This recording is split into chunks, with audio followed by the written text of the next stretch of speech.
សពថ្ងៃនេះយើងសង្កេតឃើញថាអ្នកកើតមានបញ្ហាឈឺសន្លាក់គឺកើតច្រើនមែនទែនទាំងក្មេងទាំងចាស់គឺសឹងតែ80%ហើយដែលកំពុងតែមានបញ្ហាឈឺសន្លាក់អញ្ចឹងសម្រាប់ថ្ងៃនេះនឹងខ្ញុំនឹងលើកយកនឹងវែកញែកមូលហេតុមួយចំនួនដើម្បីឲ្យអ៊ំពូមីងដឹងច្បាស់ថាតើមានមូលហេតុអ្វីខ្លះដែលធ្វើឲ្យយើងមានបញ្ហាឈឺសន្លាក់ឆ្អឹងផងដែរទី1គឺការលើសទម្ងន់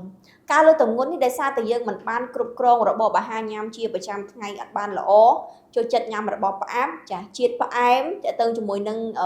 ប្រភេទអាហារមួយចំនួនដែលមានសារធាតុខ្លាញ់ច្រើនក៏ធ្វើឲ្យយើងចាប់ផ្ដើមធាត់នឹងតើទៅបញ្ហាឈឺតាមសន្លាក់ផងដែរទី2គឺតើទៅជាមួយនឹងការរងរបួសឬក៏ការប៉ះទង្គិចផ្នែកណាមួយនៃសន្លាក់ដោយសារតែការរងរបួសដោយការតែប៉ះទង្គិចផ្នែកសន្លាក់ណាមួយឬក៏ការលេងកីឡាអីផ្សេងក៏ធ្វើឲ្យយើងធ្លោះក្រិចឬក៏អាចនឹងមានការសង្កត់ធ្វើឲ្យយើងឈឺផ្នែកសន្លាក់ហើមផងដែរទី3គឺការធ្វើការងារធ្ងន់ព្រោះជាធម្មតាកាលណាដែលយើងធ្វើការងារធ្ងន់ពេកវាសង្កត់នៅលើឆ្អឹងខ្ចីក៏វាធ្វើឲ្យមានការប៉ះទង្គិចមានការហើមការឈឺ